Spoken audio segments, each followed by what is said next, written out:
특급 비밀, 김정은을 지키는 사람들. 김정은의 보디가드 호위사령부의 수는 이다. 우와, 우와, 이 족속들을 위해서라면 자기 목숨 서슴없이 바쳐야 된다는. 모두가 오직 김부자를 위해서 사는 거예요. 북한 그 자체인 거. 과연 김여정에 관련된 소문들은 어떤 것들이 있는지 살펴보도록 하겠습니다. 그 위에 있는 사람하고 결혼했을 가능성이 크다고 봅니다. 이설주랑 같이 임신한 거 아니냐. 김여정이가 김경희 우다.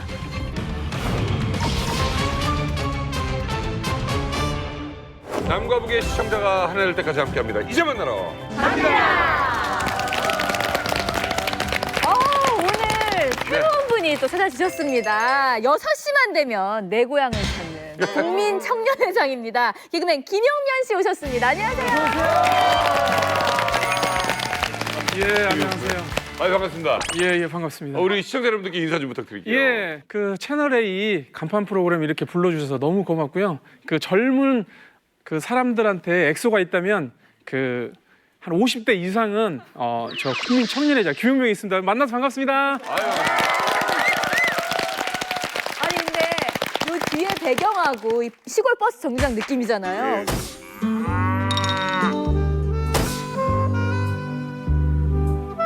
너무 잘 어울리세요. 세트가 약간 좀 잘 어울리네요. 네, 정말 딱이에요. 오늘처럼 옷 화려하게 입은 날이 없거든요. 또. 왜 이렇게 변한 거예요? 아니 이제 원래 여기 몸빼 바지 입고 막 이런 거 하는데 예. 그렇게 오면 또 그래도 예의가 아닌 것 같아서. 그래요? 예. 자, 우리 용민 씨가 나왔는데 네. 용명 씨 팬 팬이 있어요. 여기 있죠.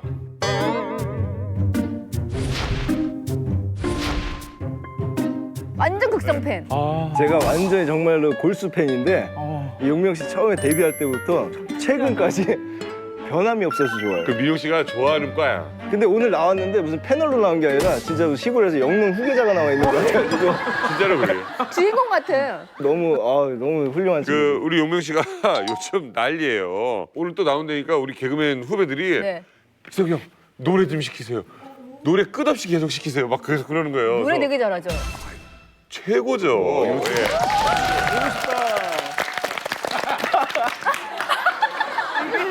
갑자기 초등학교 교실 같아. 예, 노래 가겠습니다. 네.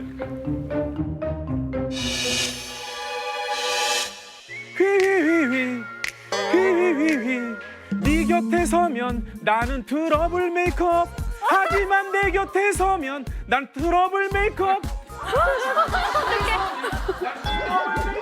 조금 더 조금 더 겉으론 백걸 속으론 굿걸 나를 잘 알지도 못하면서 겉모습만 보면서 Pick me, pick me, pick me up. Pick me, pick me, pick me up. Pick me, pick me, pick me, pick me, pick me, pick me, pick me. Pick me, pick me, pick me, pick me. 춤을 춘다 템버린. 훌라 훌라 훌라. 안녕하세요, 소녀 가수 현숙입니다. 훌라. 아니 진짜네 저 이거. 처음에 아라 씨 노래할 때가 생각나요. 아라가 와, 저렇게. 저렇게 불렀잖아요. 옛날에. 저 정도는 아니죠. 저 정도는 아니죠. 옛날에 그렇게 불렀어요. 싸움의 번개 맞설자가 누구 자 여기서부터 아라 씨. 지도자 동지 군대. 지도자 동지 군대. 똑같아. 보라 시작. 보라 우리를 보라. 그러면 마음 든든하리라. 보라. 잘 부르네. 둘이 듀엣하면 괜찮겠네. 둘이. 휘휘휘휘. 휘휘휘. 휘휘 웃지만 말고 해봐요. 휘휘휘. 히히히히. 히히히히. 화음주가 아니야, 화음. 아니 기가 여기 막히시죠? 아 근데 뭐 노래는 계속 하면서 바뀔 수가 있는 거니까 지금부터 노력하면은 바뀔. 그쪽도 노력하셔야 될 것 같은데요. 저 현숙 씨. 네. 북한에서 먹힐 수 있는 개그 스타일?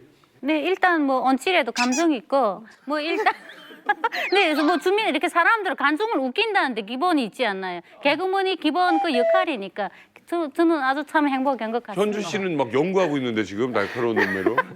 아니 저 북한에도 저는 비슷한 노래를 저렇게 똑같이 뭐 산 넘고 들 넘어 구름 넘어 정답게 울리는 영각 소리 잊지 말자 우리 우정 이렇게 노래를 각 노래들마다 그 비슷한 걸 갖다가 껴 맞춘 붙이는 노래가 거? 있어요. 예. 근데는 노래를 정말 잘한다고 해서 정말 잘하는 줄 알았는데 그 역시 개그맨답게 노래를 부르시는구나. 예. 김길성 기자님 너무 좋아하세요. 근데 70년대 평양에서 먹힐 게 그죠? 난 저런 게 좋아요. 난 저런 게 좋아요. 야, 용구야, 일로 와. 빨리 인사드려. 인사드려. 진짜로 김기성 기자님은 인사드려야 돼. 우리 이만감에 대모셔. 난 탈북자인 줄 알았어요. 난 탈북자인 줄 알았어요. 아 탈북자인 줄 알으셨다고요?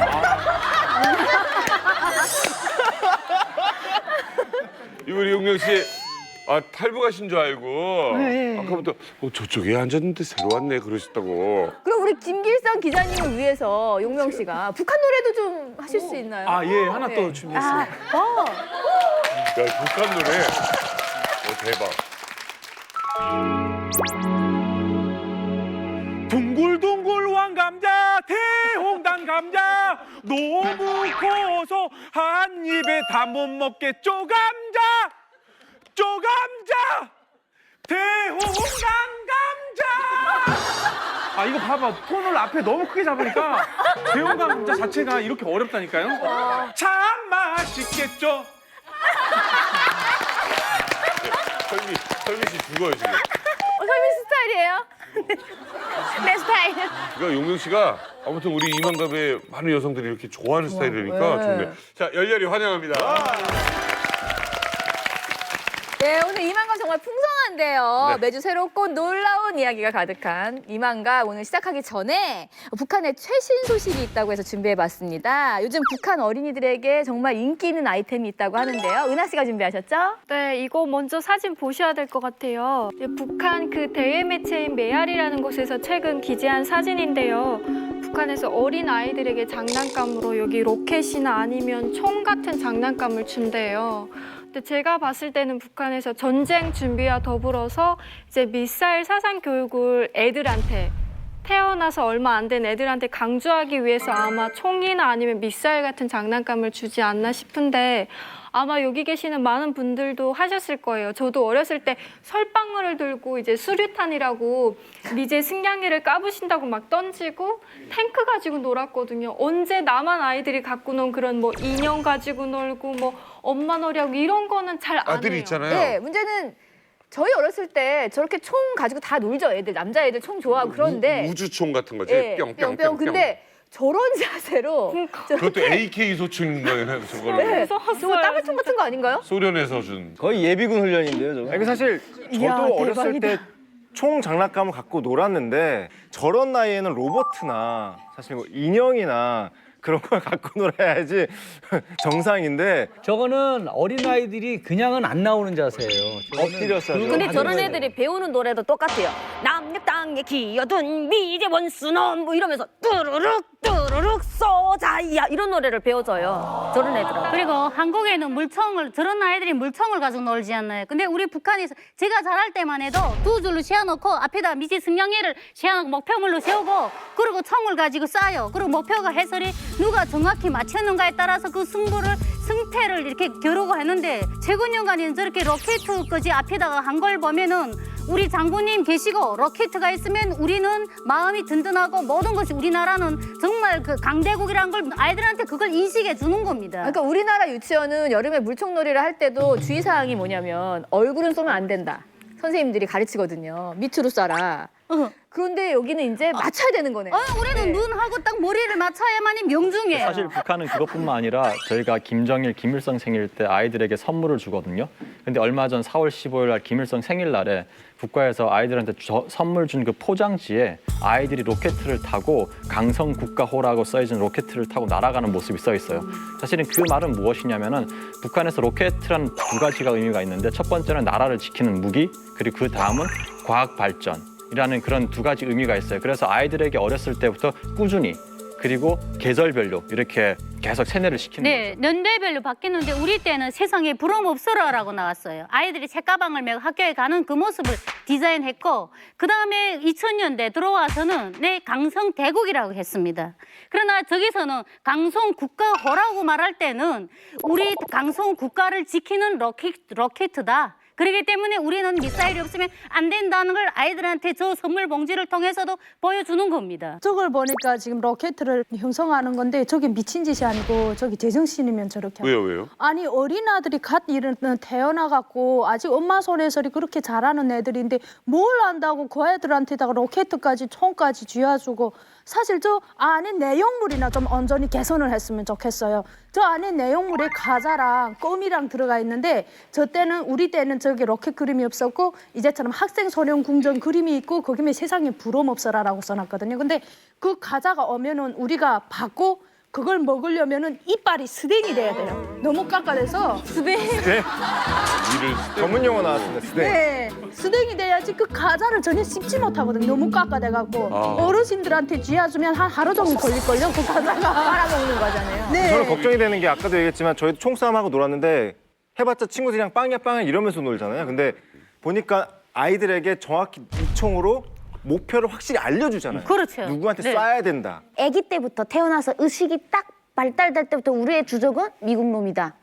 네, 주한 미군이다. 이거를 딱 심어주는 거예요. 그거는 아기 때부터. 그리고 사실 그러니까 뭐 과자 봉지 이것뿐만 아니라 북한에 만화가 있는데 만화 중에도 이제 연필폭탄이라는 만화가 있어요. 보면 이제 아이들에게 보여주는 그 만화 속에 연필을 폭탄으로 만들어서 누구를 죽이냐면 미제를 죽인다. 사격 준비.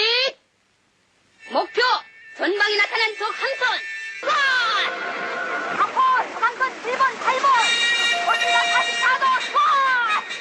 왜냐면은 그러니까 세뇌라는 거는 북한에서는 모태에서부터 시작이 되고요. 그리고 세뇌라는 거는 이 아이들 삶 속의 일부분이에요. 만화를 통해서 선물 봉지를 통해서 그리고 매체를 통해서 그러다 보니까 당연히 주적관념이 확실하게 들고 그리고 이상한 게 아니에요. 사실은 우리가 저기 가가지고 아까 그 대니님께서 말씀하신 것처럼 아 저거 이상하다 애들 정서에 안 좋다 이렇게 말하는 사람이 오히려 더 이상해지는 거예요. 북한에서는. 네.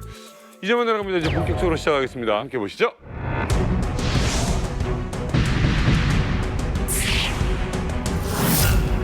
특급 비밀 김정은을 지키는 사람들. 정권이 계속 유지되는 한은 이 늘 김정은 곁을 지키면서 충성을 다하는 그 지키는 사람들이 있겠죠. 네, 오랜만에 우리 평양 수도사령부 출신의 심질 선생님이 나오셨는데요. 선생님, 김정은을 지키는 사람들 하면 누가 가장 먼저 떠오르시나요?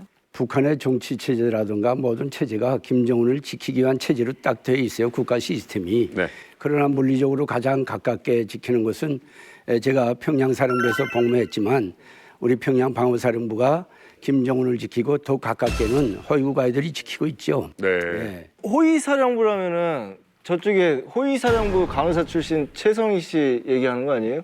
저도 뭐 있던 데가 허위사령부 같아요 보니까. 네, 맞아요. 제가 있는 허위사령부인데 그 허위사령부는 경호부대도 있지만 그 외 그러니까 이런 특각 관리원들 그 허위사령부 내 안에 특각이 있거든요. 그게 관리하는 관리원들 비롯해서 중앙당에서 뽑는 억과 육과 그분들도 다 포함되어 있는 걸 허위사령부라고 하고 있습니다. 자, 특급 비밀 김정은을 지키는 사람들 먼저 김정은을 지키고 있는 호위사령부에 대해서 이야기를 나눠보고자 합니다. 자, 여러분 이제 문제를 하나 드릴 테니까 맞춰보세요. 김정은의 보디가드 호위사령부의 수는 총 몇 명이다?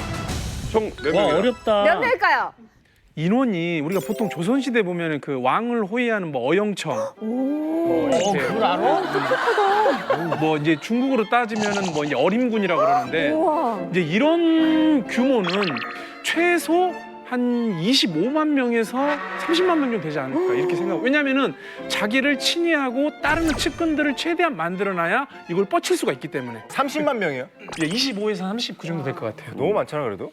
몇만? 김정은이 야 나를 지켜줘, 날 경호해라고 하는 이제 군인들이니까 한 5천 명? 5천 명. 그러니까 제가 생각하는 호위사령부는 꼭 경례를 지키는 걸로 봐야 되지 않을까 네. 하면은 그 정예 요원 한 뭐 10,000명 정도. 10,000명 정도다. 정의 의원이 많이. 자, 정답 확인하겠습니다. 사령부니까. 김정은의 보디가드 호위사령부의 수는 총 10만 명이다. 10만 명. 이게 옛날 같으면 10만 대구나. 네. 양병설 나와야 되는. 너무 많다. 10만 명이 야, 뭐 국민을 스타크래프트 지키는 게 아니라 정도는 한 명을 지키는 게 10만 명인 게 사실입니까 정말? 예, 10만 명이 이제 추정하는 것이 옳고요. 아까 10,000명이라고 얘기를 한 분도 있고 그런데 10만 명이면 사령부라고 말 안 하죠. 오, 10,000명을요? 예, 10,000명이면 뭐 한 개 사단이라고 말하면 되지 허위 사단하면 되지 왜 허위 사령부라고 그러겠어.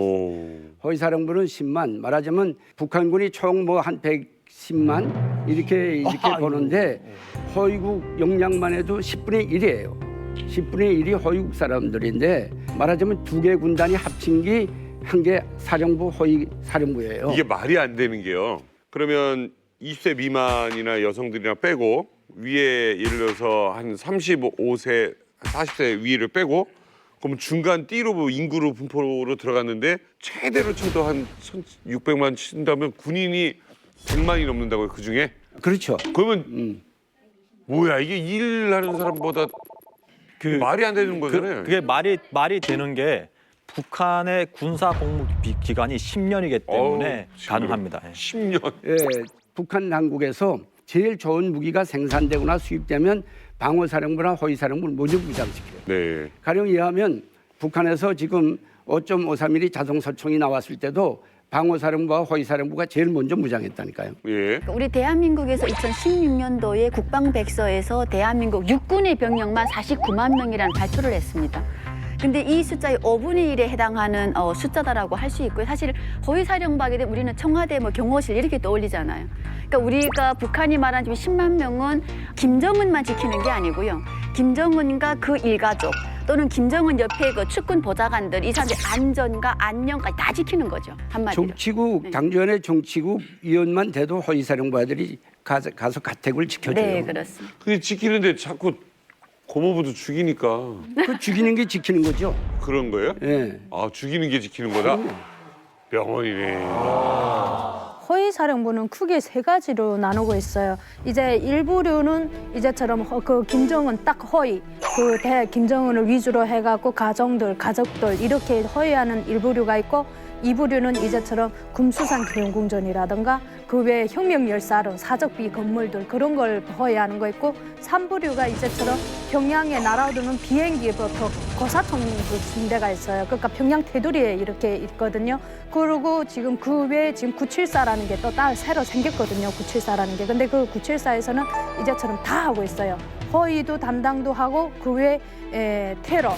뭐 이제처럼 장성택을 그게 나왔어요. 장성택을 처단하는데도 974가 동원됐거든요. 974? 네, 974라고 하면은 그게 이 974 명칭은 일반 사람들이 그래서 간단히 듣게 된 거고, 정확한 명칭은 당중앙위원회 5과, 6과 이렇게 됐어요. 이 사람들은 그냥 항시적으로 그러니까 김정은을 위해서 죽어야 된다 이 각오만 안고서 일하는 애들인데, 그게 바로 974. 그 외에 이제 별도로 있는 게 허위사령부 이렇게 됐어요.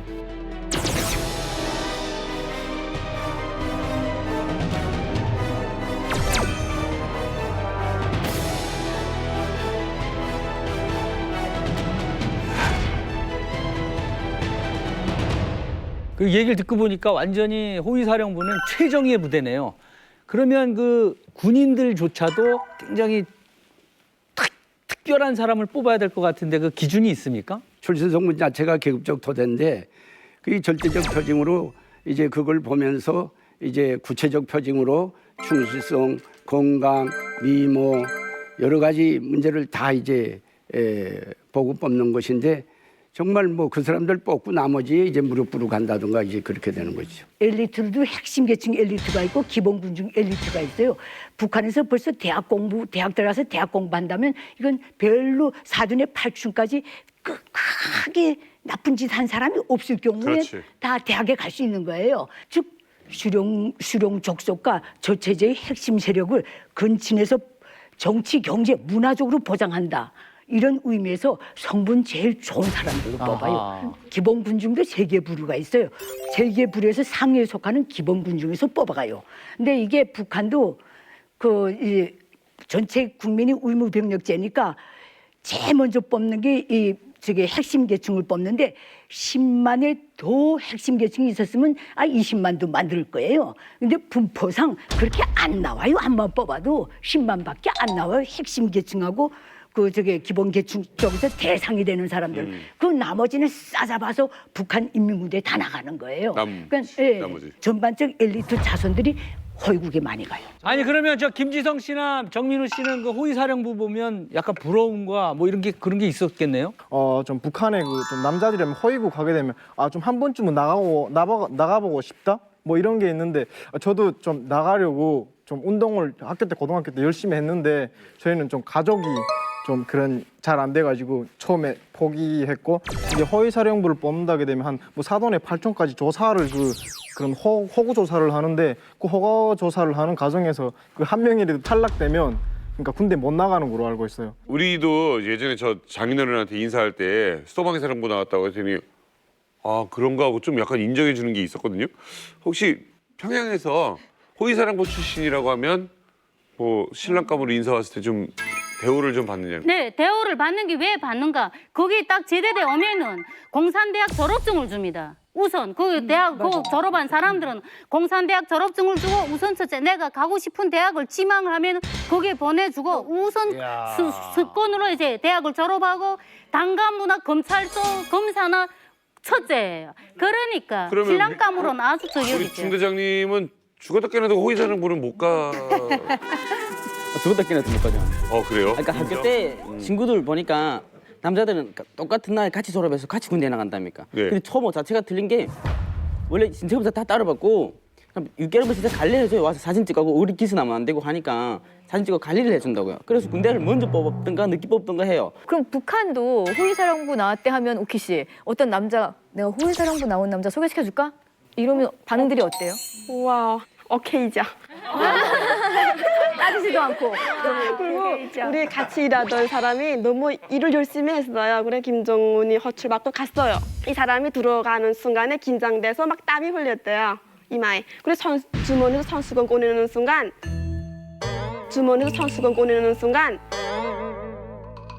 누구도 모르는 데로 갔어요. 집에 어디도 못 하고. 손수건 꺼내서요? 네.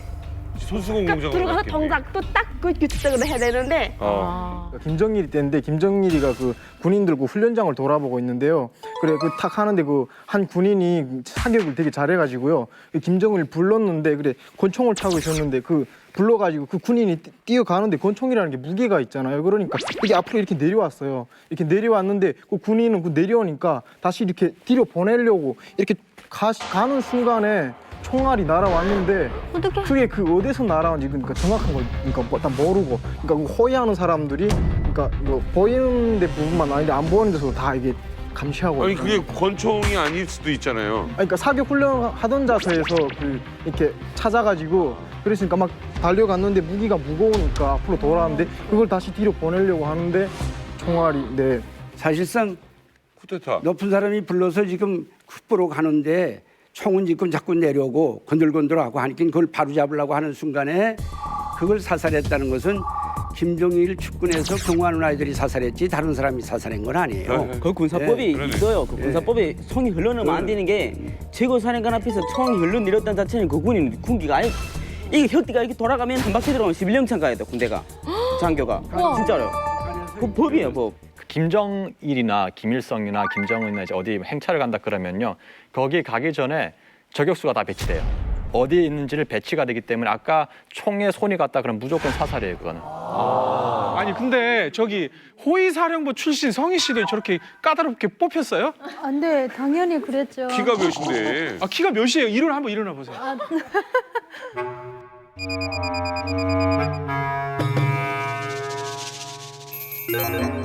한 167? 한 167? 네, 맞아요. 딱 맞췄어요. 북한에서 이게 대단히 큰 키예요. 167이 지금 엄청 큰 거야. 대단히 큰 키. 거인이야 거인. 없는 거예요. 167이면? 지금 정민우 중대장이 자기가 북에서 엄청 큰 사람이었는데 그랬다고 했죠, 중대장. 작은 축이 아니에요. 그죠? 작은 키가 아니에요. 아니 놀라운 게 키를 어떻게 이렇게 정확하게 맞춰요? 여자를 많이 만나봤다는 거죠. 그러니까 딱 보면 딱 나와요. 이렇게 딱. 야, 막 물었던데 그게 남자 아니라. 남자들이 보통 키가 167, 168이에요. 아, 그래? 근데 여자 키가 저 키보다 대단히 큰 키예요. 거기 드문 키예요. 저는 고등학교 3학년 때부터 뽑혀갖고 한 달에 한 번씩의 신체 검사를 걸쳤어요. 근데 그때 진짜 가정 내력에 진짜 사돈의 팔촌, 좀 평상시 모르던 형제들까지 다 캐거든요. 그 중에 소를 잡아먹은 게 없는가, 아니면 뭐 그 소가 제일 엄중하기 때문에 그걸 제일 크게. 중벌이, 중재. 네, 소를 잡아먹는 게 그러니까 그런 걸 다 따져갖고 소리 했는데 거기에 있는 분들이 다 억가들로 온 분들이 엄청 많았거든요. 근데 그때 당시 당중앙위원회 억가, 육가로 이렇게 고정적으로 뽑는 데가 있었는데 저는 억가로 갔거든요. 그래 갔는데 남자들이 178 이상인 거예요, 몽땅 다. 그리고 다 허리허리하고 엄청 잘생긴 거예요. 그래서 그 사람들하고 얘기를 하고 싶어도 못하게 하는 거예요. 처음에는 우리가 할 여유를 안 주는 거예요. 우리 같은 사람 억가, 육가를 뽑힌 사람들을 보면 정치사상 교육을 엄청 많이 시키는 거예요. 자, 얘기만 들어서는 호위사령부 사람들이 어떻게 생겼을까 궁금한데요. 2014년도에 대한민국에 북한의 수뇌부 3인방이 왔을 때 영상을 준비했습니다. 그 옆에 있는 인물도 한번 보세요.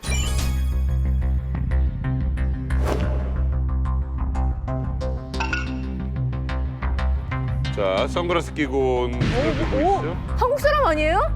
사람이 똑같죠. 아니 똑같 정말 멋있다. 한국 사람. 남한 사람 같아. 내 이상형이 다 저기가 있는데? 와 멋있다. 미남들이요. 와.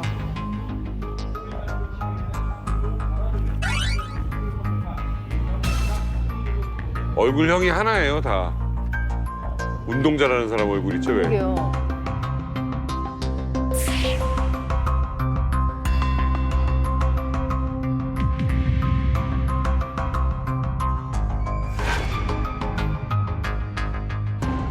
얼굴 생김새나 진짜 뭔가 좀 당당하고 좀 멋있네요. 왜? 네.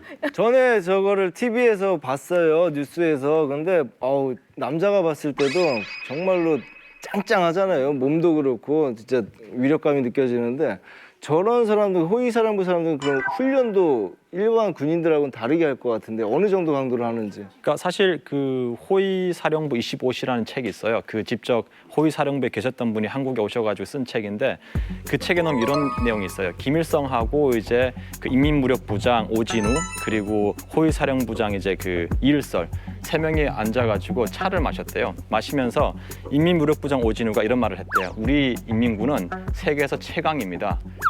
우리가 뚫지 못할 그 어떠한 장벽도 없습니다. 이 말을 한 거예요. 근데 갑자기 이일설이 듣다 보니까 열받는 거예요. 자기들은 호위사령부 방어부대거든요. 그러다 보니까 이일설이 또 한마디 해요. 아닙니다. 우리 호위사령부는 세강의 최고의 방어부대입니다. 이렇게 이야기한 거예요. 근데 김일성이 그 사이에서 그래? 그럼 한번 둘이 한번 해봐. 이렇게 이야기한 거예요. 그때가 1992년도였어요. 5월 1일부터 5월 31일까지 30일간 무력부와 호위사령부 간의 훈련이 시작돼요. 공방훈련이죠. 무력부는 그 김일성 그 특각을 이제 공격하는 부대잖아요. 그러니까 그쪽으로 이제 침투하기 위해서 대동강을 통해서 그 잠수함을 타고 올라오다가 호위사령부가 거기다가 고압 전류를 흘려보낸 거예요. 그래가지고 몰살당했죠. 그게 뭐? 죽었다고요? 네, 몰살당했어요. 그때 이제 판명된 게 호위사령부 방패가 더 강하구나라고 이제 판명이 됐죠. 죽이면 어떻게 해? 훈련인데. 그러니까 전쟁을 했네, 둘이. 그렇죠. 예. 그러니까 이게 들어보니까 호위사령부가 그만큼 강한 거 아니에요. 그렇죠. 예. 근데 거꾸로 생각하면 호위사령부가 마음만 약간 먹으면 쿠데타가 일어날 가능성도 있지 않을까? 그건 어떻게 봅니까? 이제 호위사령부나 평양방어사령부나 일반 인민무력부 육해공군이나 또 일반 주민들 속에서 서요라든가 특히 쿠데타 같은 문제는 사실상 불가능합니다. 여러분들이 북한 체제를 몰라서 그렇지 평양방어사령부가 원래 기원되게 된 것은 1968년 1월 23일 날에 미국의 간첩배라고 했던 투에블로가 북한 해군에 의해선 납치됩니다. 그때 공식적으로 북한의 그 원산시 하나만은 초토화시키겠다. 네네. 이렇게 하고 엔터프라이즈 항공모함을 비롯해서 동해안연선에 꾸려들었는데 결국은 그 초토화시키지도 못하고 군사적 액션을 취하지 못하고 물러갔어요. 네. 미국이 엔터프라이즈를 철수시켜서 물러갔지만 북한 자체로는 이번에 사실 미국이 액션 취했다면 우리는 어떻게 됐을 것인가를 놓고 교훈을 찾을 때 평양 방어가 허술하기 그지없다. 네. 이래가지고 그다음부터 평양 방어를 위한 무력을 중강함에 있어서 인민 무력부들에서 막 뽑아가지고 이렇게 구성했어요. 근데 또 중요한 게 뭐냐면은 평양 주변에 50km 안팎에는 국경 100mm 지나가는 포가 없어요. 100mm 안 지나가면 사거리가 다 제한돼 있거든요. 사거리가 높은 건 안 된다. 그러니까 거기를 공격할 수 있는 가능성 자체를 차단했다. 그게 이영호 인민무력부장 우리 군사법 말 때 죽은 거 그때 연령식 한번 돌렸다 죽은 것도 그 이유가 있는 거예요. 왜냐면은 지구 사람과 명의 없이 열병식 쫙 끝나고 열병 정도에 평양시내 지절로 돌렸거든요. 그래 죽었거든요. 교육을 그리 받았는데 그 사람이 열병 전에 끝나고 포사격 훈련할 때 뭐 잡혀 잘못해서 김정은에다가 줘봐요. 뭐 군대는 하라면 그냥 쏘는데 막 그러니까 목숨이 위험하니까 김정은이 막 죽이는 거 인민무력부장 뭐야 상관이 없죠 그냥. 무슨 얘기한 거예요? 인민무력부장 있잖아. 좌표 얘기인지. 내 마음을 얘기했어. 인민무력부장이 나만 못 알아들은 거 아니지? 이번에 특히 못 알아들었어. 인민무력부장이 한 바퀴 더 돌아서 아니 그러니까 열병 정도 끝나고 열병식 끝나고 열병 정대를 평양시 한 바퀴 쭉 돌린다고요. 그걸 최고사령관이 사인 없이 자기 마음대로 돌렸다 이거예요. 허가 없이. 그렇죠. 자기 사인 없이. 네. 시범 사격으로 좌표 잘못 져서 막 김정은한테 줘봐요. 그게 바로 다 날아가지. 그러니까 김정은의 좌표를 포를 쏘는 사람들에게 잘못 줬을 경우 김정은의 이제 그 목숨이 위해가 된다. 그쵸, 예, 그 말이었습니다. 북한군 체제는요 어떤 지휘관이 결심을 형성해서 명령을 하달할 때는 혼자서 결심 못하게 돼 있어요. 그 옆에 정치원이 있고 그 옆에 보위 사령관이 있어요. 이 때문에 혼자서 절대로 명령을 하달 못하고 협의체가 형성돼야 되거든요. 그 이제 일반 다른 부대라든가 어디에서 소요라든가 쿠데타가 일어나면 평양 방어사령부는 그것을 진압하게 돼 있어요. 네. 예, 진압하게. 이 우리 그 김정일 때 허위사령부가 이 거의를 하다가 실수를 했어요. 수류탄을 여기에다 찼는데 그게 수류탄이니까 고리가 빠지면서 땅에 떨어 폭발 사고가 일어났거든요. 근데 그게 완전해서 그 다음부터 경호대들이 수류탄을 절대 몸에 착용 못하게 됐어요. 그거는 엄격하게 갖고 그 수류탄 사고 낸 사람하고 지휘관은 멍땅 행적도 없이 사라지고 그때 당시 무기가 신식 무기라고 5.45mm 자동보총이라는 게 나왔거든요. 그때 제가 군대 입대한 게 2006년도에 입대했는데 974가 벌써 다 검사를 하고 성능이 좋은지 나쁜지를 확인한 다음에 우리 호위사에다 풀었어요. 그게 5.4 무기를 먹당 받아들이게 돼갖고 그런데 지금 김정일 때와 달리 김정은이가 어째 신변의 위험을 느꼈는지 지금 호위사 인원을 더 보충하고 있다는 소리를 들었어요. 제가. 반란 세력이 나오지 않을까. 그러니까 호위 사령부라고 해도 10만 명은 굉장히 많은 수잖아요. 그러니까 그 호위 사령부에서 일하는 군인들은 다 무슨 일을 해요? 김길성 기자님 그 족속들한테 뭐가 있겠죠. 소위 호위국 군관들 일은 참 코믹했어요. 내가 저 93년도에 그때 당시 노동당 당중앙위원회 군사담당 비서 전병호를 따라서 바로 저 특각에 들어갔던 적이 있어요. 그 사람 개인 그 덕성 시기를 써줘야 되기 때문에 나보고 가자는 거예요. 그래서 할 수 없이 그 두 부부간이 갔는데 따라 들어갔어요. 따라 들어가니까 화장실 청소로부터 해서 그 특각이에요. 제 모든 청소는 더 말할 것도 없고 이부자리 펴주고 베개 발라놓는 것도 다 걔들이 하고요. 다 해야죠 뭐. 네, 밥 먹을 때 이 화물 이거 한번 갖다 놓는 것도 다 걔들이 다 해요. 그러니까 나도 그 대접을 받았어요. 전병호 따라 들어가자 나니까 딱 한탁에 앉아 먹었죠. 그다음에 뭐 산책할 때 여기로 갑시다 저기로 갑시다 하고 가이드 하는 것도 걔들이다 하고 자기네 다 헐고 군관들이래요. 그 안에서 낚시터도 있어요. 맥전나루 있는 데는 낚시터에서 낚시코 지렁이 깨주는 것도 걔들이 다 해요. 그다음 뭐 돼지를 뭐 방사에서 키우면 몸에 좋다 해서 돼지를 몰고 다니는 녀석들도 있더라고. 쟤는 뭐야? 쟤네도 헐국 군관이라는 거예요. 잔디 깎는 것도 헐국 군관이고 그렇죠. 개돼지 모욕시키는 것도 다 헐국 군관들이고. 그게 왜냐면 그 안에 다 해야 되니까. 네, 그러니까 몰라서 그렇지 사실 알고 나면 허이고 가래도 안 가요. 맞아요. 네. 그 제가 병원에 있을 때 저랑 나이가 동갑인 친구가 한 명 입원했어요. 근데 그 여자가 이제처럼 허위 사령부 특각 관리원이었거든요. 그 여자도 이제처럼 옷가에 뽑혀갖고 인물이랑 엄청 예쁜 여자인데 근데 그 여자가 막 우리 부원장한테 손잡고 막 사정하는 거예요. 자기를 결핵 판정해서 집으로 좀 보내달라고. 왜 그냐고. 그 좋은 데 갔는데 누구도 못 가는데 갔으면은 군사복무 잘해야 될 거 아닌가 하고 이러는데 못 하겠대요. 왜 못 하겠는가? 1년에 한 번씩이나 뭐 겨우나 그 김정일 때니까 오겠는지 모르는 그 빈 방을 지키고 있는데 하루 24시간 동안 20시간 물걸레를 쥐고 계속 바닥 청소를 한대요. 그 방이 한 사람당 3개씩 맞는데요.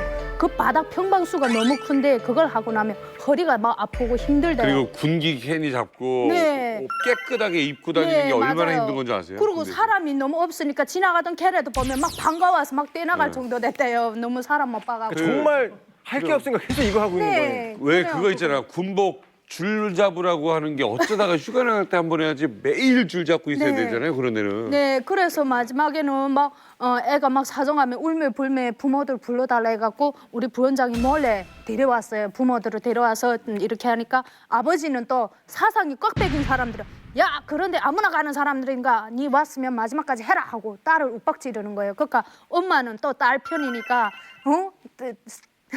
쌍가나 두상대기 딸 심지어 막 그러면 욕하는 거예요. 두부간이 이렇게 싸마는데 늙어도 더럽다고 그럼 그래 끝내 마지막에는 데리고 가더라고요. 여기서 뭐 민우 씨나 지성 씨는 뭐 허위국 되게 뭐 갔으면 뭐 이런 생각을 했다 했잖아요. 근데 저는 그런 생각이 없었거든요. 왜냐하면 허위국도 가면 좋은 건데 못 가는 경우에는 1부류, 2부류는 괜찮은데 이제 뭐 3부류 같은 경우 뭐 이런 공사, 뭐 부호, 뭐 그런 것만 됐다거든요. 그러니까 제대될 때까지 무기 한번 못 줘봐요. 그런 거에 왜 군대 가가요? 그러니까 아무리 좋은 네, 뭐 부대도 그래서 예, 뭐냐는 턱걸이보다 뱀 대가리가 낫다. 아니 그래가지고 근데 차라리 중요한 그런 것은 데가 무엇이 중요한가? 그 허위국 하면은 다 중앙당 그 진짜 그 거물급들이 자식들이 오기 때문에 내 입당 순서가 길어진다는 겁니다.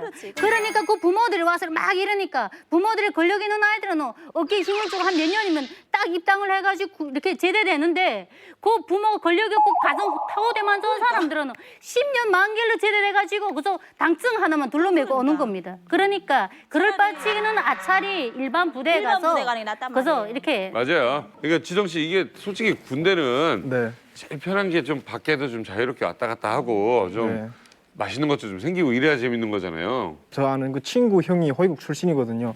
그래가지고 허위국 가서 무슨 일을 했냐 하니까 군사복무 그러니까 만 10년이 그러니까 횟수를 11년 동안 돼지 죽만 주다가 왔대요.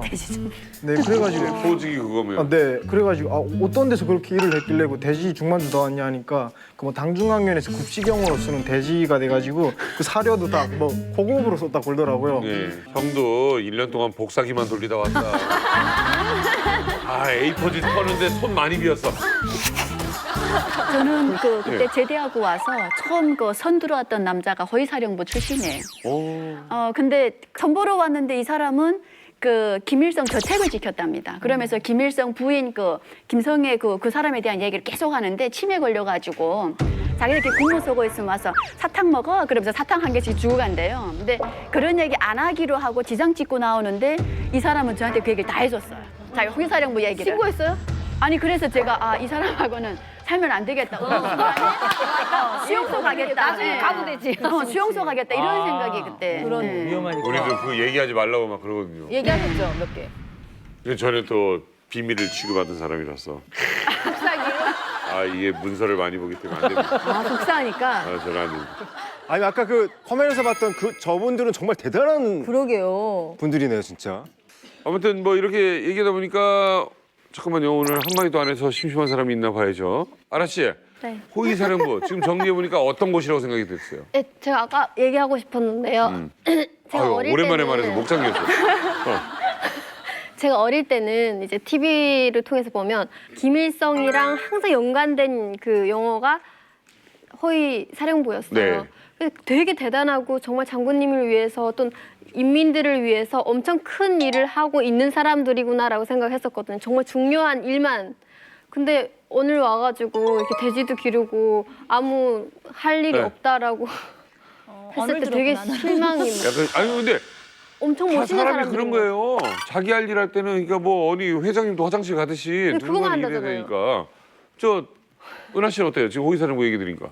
저 허위사령부 군관한테 시집 갈 뻔하다가 백으로 나온 언니가 있거든요. 오, 근데 별 사람이 다 있네. 백으로 이게- 나와야 돼, 시집갈 뻔하다가. 아니 근데 백으로 나올 수밖에 없었던 게, 그러니까 허위사령부 군인들 중에 결혼을 했다가 이제 와이프가 죽거나 사별하면 이렇게 아니 뭐라고 해야 되나? 시집 억가라는 걸 네, 따로 시집 뽑거든요. 억가라는 게 따로 있대요. 그래서 그런 사람들한테 재혼으로 남자 만나지도 못하고 사진을 몇 개 준대요. 그래서 그냥 이 중에 한 명을 골라라고. 그래서 한 명을 고르긴 했는데 도저히 가지는 못하잖아요. 자기 처녀의 몸을. 그리고 그 언니가 그때 18살이어가지고 고등학교 3학년이었던 거예요. 그래서 쌀을 정말 몇백 킬로를 내고 안 갔다는 얘기 듣고 전 그때 되게 놀랐었거든요. 예. 예, 북한 10만 명의 호위 사령부에 대해서 이야기 나눠보고 있는데요. 최근 미국에서 김정은 참수작전 이야기가 나오고 있는 만큼 호위 사령부가 무척 긴장을 하고 있을 것 같아요. 뭐 그래서 그런지 최근 호위 사령부에 새로운 멤버가 투입됐다고 합니다. 어떤 멤버인지 화면 보여주세요. 북한이 미국의 김정은 참수작전에 대비해서 옛 소련의 국가보안위원회, 즉 KGB 출신 인사들을 경호 고문으로 영입하고 있다고 합니다. 지난 2월에 북한이 KGB 출신 요원 10여 명을 평양으로 불러들였다.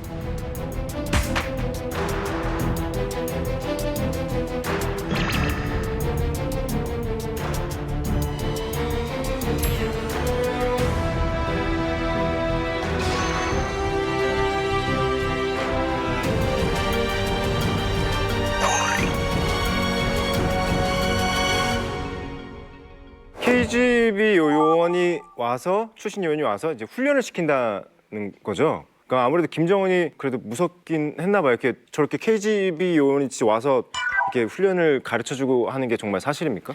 그 사실 훈련보다는 자문이 더 맞겠죠. 자문이 더 맞을 것 같고요. 그리고 저희가 그 전에 먼저 KGB를 좀 볼 필요가 있는데 KGB는 구소련의 이제 그런 뭐 비밀 경찰 조직이고 1917년 12월 20일 날에 창설이 돼요. 사실 지금 현재 소련에 있는 대통령도 옛날 KGB의 요원이었고요. 그래서 동독에서 이제 근무도 했었고, 그리고 올해 그 2017년 2월에 KGB 그 멤버였던 사람들이 북한으로 들어갑니다. 들어가서 주로 가르친 것은 지금 저희가 파악하고 있기로는 남한에서 김정은 참수 이야기가 나오니까 그걸 어떻게 대처할지에 대해서 여러 가지 자문을 준 것으로 알고 있습니다. 대테러가 아니라 어찌 보면 테러를 어떻게 하는지를 했을 것 같은 느낌이 들어서. 뭐 예. 그렇게 볼 수도 있죠. 예. 저건 진짜 삼류 소설이에요. 삼류 첩보 소설이나 같아요. 북한 김일성 족속은 외국인을 절대로 안 믿어요. 그리고 저 체제의 저놈의 신의 족속을 보호하는데 저 경호를 45년 8월 15일부터 경호부대로 여기까지 온 그 장관 역사가 경력이. 있는데 뭘 배울 게 없어서 KGB를 데려다 자기네 공산당도 제대로 못 지킨 저도 여기 한 KGB를 표. 데려다가 하겠어요. 여기 한 표. 예, 근데 왜 그러냐면 이게 북한도요, 저 훈련 요원들이 대단해요. 가다피 그 경호팀 훈련시킨 것도 다 북한의 헐국 요원들이 나가서 다 시켜요. 그 얘기 들었어요. 아프리카의 숱한 나라들의 그 대통령국 호위 하는데 교관으로 북한 군인들이 얼마나 많이 나가는지 몰라요. 나고한 나라들이 나가서 다 시키는데 그 사람들이 도저히 믿을 수 없는 러시아 사람들하고 그거 데려다 한다? 나는요, 내가 김일성 족속이라도 그렇게는 안 해요. 네. 뭐 북한의 주체 사상 자체가 입에 물어서 달면 넘기고 쓰면 배달은 헷갈리라는 게 그 김일성이가 그 비교적으로 이렇게 설명을 한 적이 있는데, 북한은 역사적으로 무기 체제라든가 모든 데서 러시아로부터 많이 도움을 받았어요. 그럴 수 있겠다. 그 제가 장비. 68년도 그때 군에 같이 입대해가지고 2군단에 있을 때인데, 그때 러시아로부터 레이더를 이제 2대를 2군단이 2대를 수입해 받았어요. 2대를 받았는데 그게 레이더 하나가 이제 그 16톤짜리인데 그걸 뭐 북한에서는 레이더라고 말 안 하고 탐지기라고 말하거든요. 탐지기. 근데 그걸 수입할 때 김일성이가 뭐라고 표시했는가 하면은 그게 중요한 무기니까 땅굴 속에 요라. 네. 레이더를 땅굴 속에 오면 어떻게 자기 사명을 수행해요. 그러나 네, 김일성의 교시기 때문에 이건 해야 되거든. 그래서 저희들이 수평정도를 뚫고 그다음에 고지 종점에 수직경을 뚫고 그다음에 그 레이더 안테나를 분리해 가지고 수직경 꼭대기로 안테나만 뽑았어요. 그 수직경을 뚫을 때 제가 거기에 동원됐는데 우리 한계 소대가 수직경 보록이 떨어지면서 한계 소대가 다 죽었어요. 저 혼자 살았어요. 맙소사. 오늘 여러분들 보기 위해서 제가 살았던 것 같아요. 살았는데 레이더를 왜 스맥볼 것도 아니고 거기다 집어넣고 봐. 레이더가 적들의 이제 그러니까. 1차 타격에 이제 지켜야 되니까 그 위치가 북한군 2군단이 황해북도 평상군 와연리에 있거든요. 그것도 평양으로 들여라. 그래가지고 다시 뽑아가지고 안테나 다시 조립해가지고 우리가 평양으로 들어다가 장비했던 거예요. 아우 귀찮아. 그렇게 북한은 역사적으로 러시아로부터 뭔가 이렇게 항상 그런 건 이게 있어요. 꼭 KGB한테 그러니까 이렇게 뭐 경호를 받으려는 게 아니라 교류를 통해서 무기나 장비 지원을 받기 위해서 관계를 유지하고 있을 수 있다라는 게 일리가 있는 말씀이네요. 자, 이쯤에서 제가 재밌는 질문을 하나 국제관계학 석사이신 성주 씨께 드려볼게요. 지금 저 역대 세계 독재자들의 말로가 안 좋았잖아요. 근데 유일하게 지금 북한 삼부자만 계속 건재하고 있단 말이에요. 그 역대 세계 독재자들의 그 말로와 좀 비교를 해서 좀 한번 설명 좀 해주세요. 사실 저희가 독재자라고 하면은 첫 번째는 이제 리비아의 카다피를 볼 수가 있거든요. 카다피 같은 경우는 계속 그 공습을 피해서 숨어 다니다가 그 유럽연합 공습을 받다가 그때 그 도망치는 과정에 심하게 부상을 당해요. 부상을 당한 게 머리하고 다리를 다쳐요. 근데 사람이 운이 좋게 숨었던 곳이 하수구였어요. 하수구에 숨어 있었던 거예요. 근데 그 당시에 리비아 시민군이 카다피를 찾아냈어요. 그때 카다피가 이야기했던 게 뭐냐면요. 제발 쏘지 마, 죽이지 마, 쏘지 마, 죽이지 마. 이 말을 계속 반복해요, 시민군들한테. 근데 결국은 지가 죽은 게 죽었죠. 몇 명인데. 네, 결국은 죽었고 두 번째 사담 이제 후세인이거든요. 사담 후세인 같은 경우는 그 미국이 2003년도 이라크를 이제 공격을 해요. 그때 이제 사담 후세인을 계속 쫓아다녔죠. 쫓아다니다가 결국을 사담 후세인을 잡은 것이 토굴에서 발견을 했어요. 발견을 해가지고 그 당시에 사담 후세인의 모습을 보니까 수염도 너무 많이 길었고 잘 관리도 안 해서 이 사람이 정말 사담 후세인이 맞는지에 대해서도 의문이 갔대요. 그래서 결국은 사담 후세인도 2006년도에 이제 처형이 됐고요. 그리고 마지막 있는 게 이제 오사마 빌 라덴인데 오사마 빌 라덴은 저희가 9.11 테러의 주범으로 저희가 지목을 했고 미국이 지목을 했고 그리고 미국이 이 사람을 거의 10년 넘게 추적을 한 거예요. 2011년 5월 파키스탄 수도 이슬람마바드의 외곽 시설에 있는 것을 발견을 했죠. 발견을 해가지고 그때 지휘를 했던 것이 백악관에서 어떻게 이 작전이 펼쳐진지를 다 보고 있었어요. 인공위성으로. 그래서 그때 사살을 한 거죠. 결국은 우리가 보면 제가 이렇게 세 명의 그 독재자를 이야기를 했는데 독재자의 말로는 첫 번째는 시민군에 의해서 죽었고 두 번째는 국제형사재판소에서 죽었고 그리고 세 번째는 미국에 의해서 이제 죽은 거죠. 근데 이제 성준 씨 말하는 거랑 다 들어보니까 일단 정치적 세가 기울면 마지막 가보면 차우셰스쿠도 그렇고요. 후세인, 가다피, 빈라덴 주변에 아무도 없었어요. 후스탄 호위군과는 다 어디 갔는지 이게 아마 필연적인 것 같아요. 저 김정은이 10만을 가지고 있다 하지만은 저 녀석의 마지막이 어떻게 될지 나는 그림이 그려져요. 옆에 여섯 명도 없을걸요? 그렇죠. 6명? 옛날에 김일성, 김정일이 살아있고 소련 공산당 로병들이 살아있을 때 둥소평이라든가 무슨 다 강택민이 현직에 있을 때는 커뮤니케이션이 있었어요. 비상시에 어떻게 한다는 그게 다 있었는데 이 김정은은 그게 없는 것 같아요. 왜냐하면 그 못된 김정일이도 진짜 2년에 1년에 한 번씩 어떤 해는 1년에 2번씩이나 중국에 왔다 갔다 했어요. 근데 김정은이 지금 올라온 지 5년 되었는데도 아직 중국에서 누구도 안 불러줘요. 이거 놓고 볼 때는 김정은이 말로는 선대 독재자들 모든 독재자들이 가는 길로 간다고 난 봐요. 분명히 땅굴에 들어갔다가 한 명도 없이 저렇게 잡힐 것이다. 중국으로는 절대로 못 돼요. 다 이제 넘어간 정권의 낡은 지도자를 데려다가 뭔 이해관계가 있다고 중국이 받아주겠어요? 근데 이거를 예전에 이렇게 생각하다가 김정일한테 갔고 김정은한테 갔잖아요. 뭐 이러지는 않길 바랍니다만 김정은의 또 자식이 물려받을 3대까지 와버렸거든요. 근데 3대부터 망하는 거예요. 부자도 3대를 못 간다. 다 그렇게 돼 있는 거예요. 네네네. 3대부터 다 내려가는 거예요. 1대가 실컷 우려먹고 2대는 찌꺼기를 좀 먹고 3대는 남은 게 하나도 없는 거예요. 사실 북한이 지금 미국하고 서로 말로 이제 싸움을 하는데 우리가 북한에서 살아보지 못해서 그렇지 여기 특히 저 연예인분들은 못 살아보지 않았어요. 예. 북한에서 실제 살고 있다고 생각하면서 한번 생각해 보세요. 미국이 타격하겠다고 할 때 북한에 있는 사람들은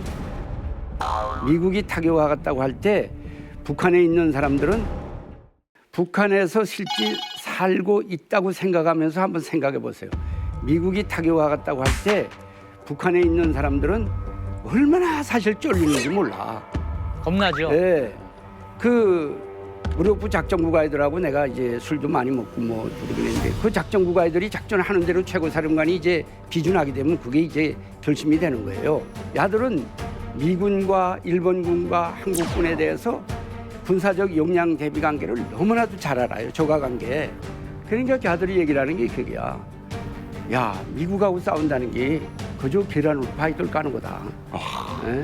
얘기를 해요. 얘기를 하는데 장군님에게는 우리 집니다 소리를 못 하는 거고 싸우면 우리 이깁니다라는 보고만 딱 드려야 되는 거예요.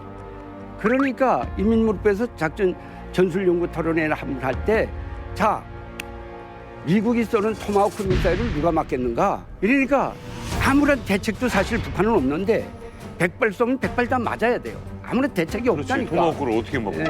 없어요. 정세는 항상 긴장돼 있잖아요. 여기서 뭐 울지 훈련, 또 팀스리프 훈련하면 우리는 무조건 갱도에 갔어요. 갱도에 가면 갱도 생활해야 되는데 자, 갱도에서 나오지 못하지 후방부나 격리과에서 만들어준 음식 갖고 이제 먹으면서 사는데 권총은 항상 차고 있지 신발 신고 자야지 그 안에서 이제 생활하는데 정말 힘들어요. 게다가 또 이제 정전되면 새까맣잖아요, 갱도가. 그러니까 자체 발동기 돌리는데 자체 발동기라는 게 성능이 좋지 않습니다. 왜 거기 갱도를 왜 들어가 있는 거예요? 북한의 취약점은 사실상 너무나도 심각하고 너무나도 많습니다. 예전에 그 이라크가 쿠웨이트 침공했을 때 이제 미국에서 이제 공격을 했잖아요. 그때 막 진작 날아갔죠. 후세인이 막 뭐라고 막 자기는 가만히 안 있겠다 했는데 일단은 미국에서 막 미사일 쏘고 나중에 지상군 투입했더니 다 도망가고 없었대잖아요. 없죠. 토마호크 막상 맞아보면. 그러니까. 토마호크 미사일 막을 아무런 어떻게 막아 토마호크를? 우산으로? 그물기구탄. 아, 그물을 평양에 그물을 친대요 이렇게. 평양 고사포 사령부에서 이제 그 장벽 사격이라는 게 있어요. 화력으로 장벽을 편다는 소리인데 그걸로 공중으로 침입해 오는 적이 공중 목표라든가 그다음에 이제 토마호크 미사일도 공중 목표니까 그걸 걸로 막는다는데 그거는 말도 안 되는 소리예요. 토마호크가 앞에 눈이 달려가지고 피해서 다니는 미사일이에요. 그래가지고 게다가 미국은 북한을 타격할 수 있는 토마호크 미사일은 따로 있어요. 따로 있는데 모든 탄에다가 다 입력을 해놨기 때문에 저공으로 들어가서 자기 목표를 딱딱 때리게 돼 있어요. 김길성 기자님은 그 북한의 그 지하 벙커에 실제로 가보신 적이 있습니까? 그럼? 예, 당중앙위원회 밑에는 그 기본 1차 지하 벙커죠. 거기로 말하면 중심이니까 거기는 한번 행사하고 나왔죠.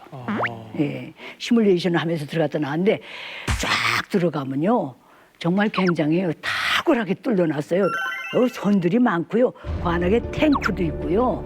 이 병원도 있고요. 병원 수술대들도 쭉 있고 무전실, 무슨 지소, 포차도 파킹돼 있고 다 그렇게 돼 있어요. 그 하나의 평양시 중심구역 그 밑에가 지하 도시구나. 예. 근데 그 위에 이제 인민대학습당까지 있어요. 근데 왜 이 밑에다 했지? 그거 좀 말하니까 국제법에 의해서 그런 인민대학습당 같은 문화재는 공습을 못하게 되겠다는 거예요. 그래서 그 밑에다가 이렇게 딱 전개시켜놨다고 하더라고요. 인민군 그 땅굴 같은 데 들어가면 사실은 그 저희 그 사군단 같은 경우는 직속 거기에 들어가면 땅굴이 있어요. 근데 딱 통로가 이렇게 되어 있고 군인들 들어갔을 때 잘 수 있는 침상도 있고요.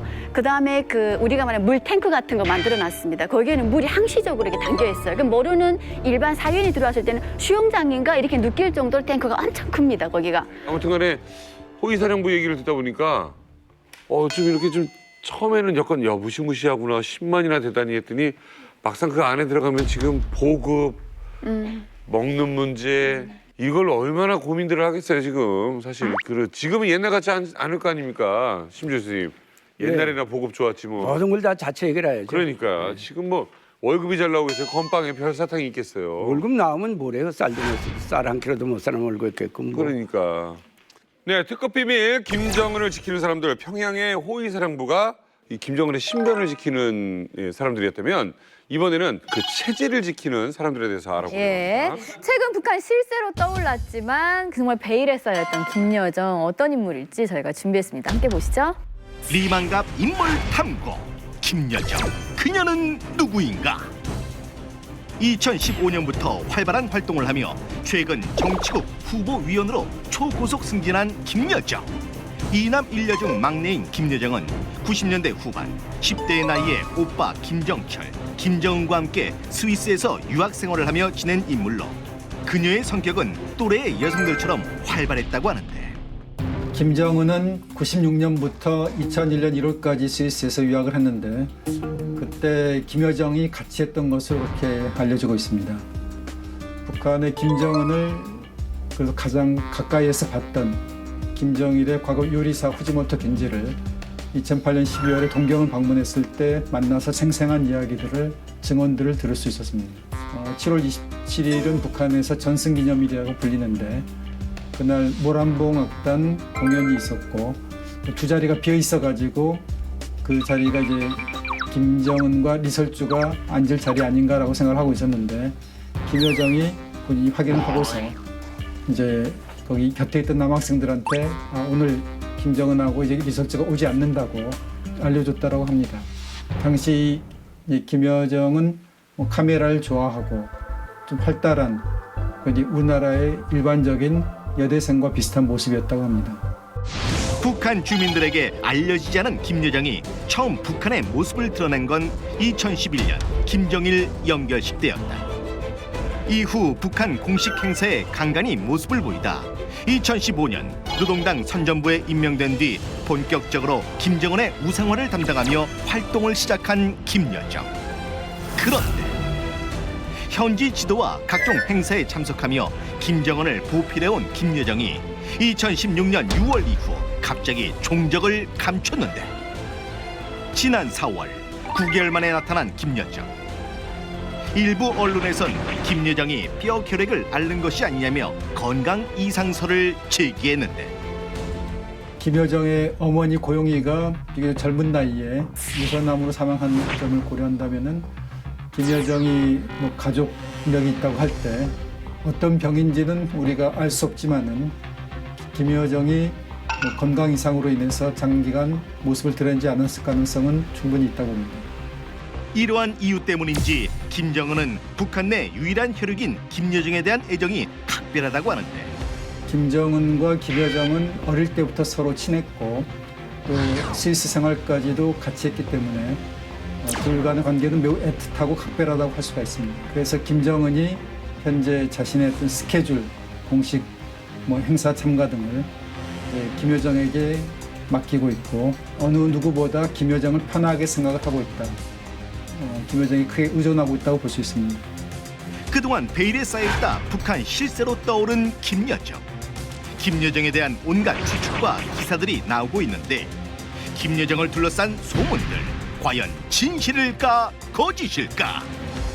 저는 궁금한 게 저 김정은, 김여정 저 두 남매가 실제로 저렇게 사이가 돈독한지 아니면 쇼인도 남매인지 그게 궁금하더라고요. 이런 말도 있잖아요. 그러니까 피는 물보다 진하다. 김여정하고 김정은은 스위스에서 같이 유학을 했거든요. 그러면 10대를 같이 보냈어요. 그럼 그때 한창 사춘기 때 그러한 시기 때 같이 보냈기 때문에 아마 애틋한 관계가 있는 걸로 저도 알고 있고요. 그리고 또 그런 것 같아요. 그러니까 김정은이가 가장 믿는 사람이 김여정인 것 같아요. 그리고 만약 왕 국가에서는 형제가 있다 그러면 형제가 앞으로 잠재적인 정치적 적이거든요. 근데 북한 같은 경우는 가부장 제도이고 그리고 김여정은 여자거든요. 그렇기 때문에 김정은한테 그렇게 정치적인 그런 도전자로 인식이 안 되기 때문에 옆에다 드는 것 같고, 만약 경우 김정은이가 이제 아웃됐을 때 보완책으로 김여정이 지금 연습을 하고 있지 않나, 저는 또 그렇게도 봅니다. 이소연 씨. 네. 사실 우리가 아시다시피 지금 김정철, 김정은, 김여정 3명이 스위스에서 유학을 같이 했단 말이에요. 이 3명은 김일성을 본 적이 한 번도 없습니다. 사진 한 장 남긴 것이 없다라는 거죠. 그러니까 이런 상태에서 스위스 유학을 진행하면서 그 하는 과정에 또 엄마가 고영이가 유방암으로도 죽죠. 그러면 형 김정철이한테 김정은이가 의지하기에는 남자이기 때문에 그런 애틋한 정 같은 것을 못 느꼈을 거다라는 겁니다. 하지만 김여정은 여동생이다 보니까 엄마로서의 정, 이게 부드러운 정 같은 것을 아마 거기서 많이 느끼지 않았을까. 김여정을 자기 옆에다 측근해서 지금 보좌하는 과정에서 꽃다발을 계속 받잖아요. 사실은 우리가 옛날에 북한에서 TV 봤을 때는 경호원들이 다 합니다. 거위사령부 경호원들이 꽃다발을 받아서 뒤로 이렇게 다 치우거든요. 근데 김여정이가 적극적으로 나서서 한다라고 하는 것은 분명히 김정은 옆에서 거의 내조자 같은, 동반자 같은 이런 역할을 같이 한다라고 보는 거죠. 저는 여동생만 셋이거든요. 네. 여동생들은 오빠 밥 먹어 이렇게 해서 챙겨줘요. 맞아. 무서웠던 거 아닐까요? 그러면서도 왜 늦게 들어오면 뭐라고 하고 술 좀 그만 먹어 뭐 이렇게 해주고 하면 되게 애틋하거든요. 여동생들은 약간 그런 감정이 있을 것 같아요. 김여정이 그러니까 김정은의 여동생이잖아요. 북한 주민들도 김여정이 누군지 알고 있나요?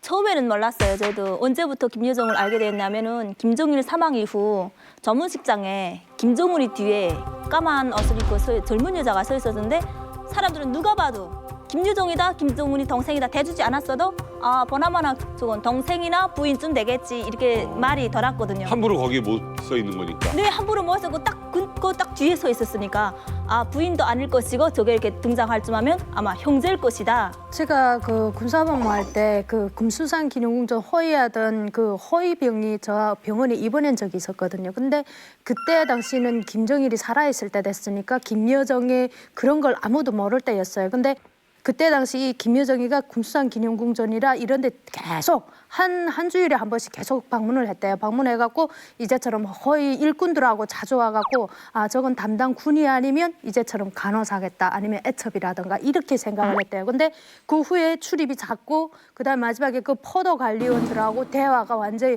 적나라하게 대화를 하고 웃으면서 완전히 그렇게 이야기하더래요. 그래 얘가 조성지 도대체 저 사람이 누굽니까? 저 여자 누구길래 여기 함부로 이렇게 드나드나 하니까 내 생각에는 자매분 같다. 김정일의 자녀 같은데 정확한 거는 모르겠다. 그렇게 알고 있었대요. 근데 김정일이 죽은 다음에 김여정이가 나왔거든요. 나왔는데 저게 자매라더니 진짜 맞긴 맞구나. 그때까지 이름이 안 밝혀졌어요. 김여정이라는 게. 그게 지금 근황에 와서 지금 밝혀졌는데 그때 당시까지도 잘 몰랐댔어요. 이 여자에 대해서. 야, 어떻게 이렇게 모를 수가 있을까요? 우리가 이제 말하는데 김정일이 전문식장에 이제 감장 저고리 이걸 갔을 때 못생기지 않았나요? 부인이라고 생각하지 않았어요. 김정은이 부인이라고. 그래도 북한의 최고 권력자, 지도자의 와이프를 그렇게 못생긴 여자를 세울 수는 없거든요. 한번 잡잡한 게 작달무로 난 게 볼품 없어요. 그런데 그 뒤에 딱 서서 울고 하는 걸 보고 저기 동생이구나, 자식이구나 한 건 알았습니다. 그리고 딱 사망하에서 이게 끝난 다음에 한간에 간부들 속에 말 돌아간 게 김정일이 살아있을 때 이런 말 했대요. 김여정이가 남자였으면은 뒤를 물려줬을 걸. 머리가 참 좋대요. 군사에 해박하고. 네, 그걸 항상 이렇게 술자석에 앉아 염두를 했다는 겁니다. 길선 선생님. 저 전제는 신의족속이니까 북한 주민 사회하고는 한초도 어울려본 적이 없죠. 저렇게 이렇게 공포될 때까지. 북한 주민들이 알겠어요. 나 역시 장례식장에서 봤는데 김여정이는 앞줄에 나와서 그렇게 서럽게 울더라고요.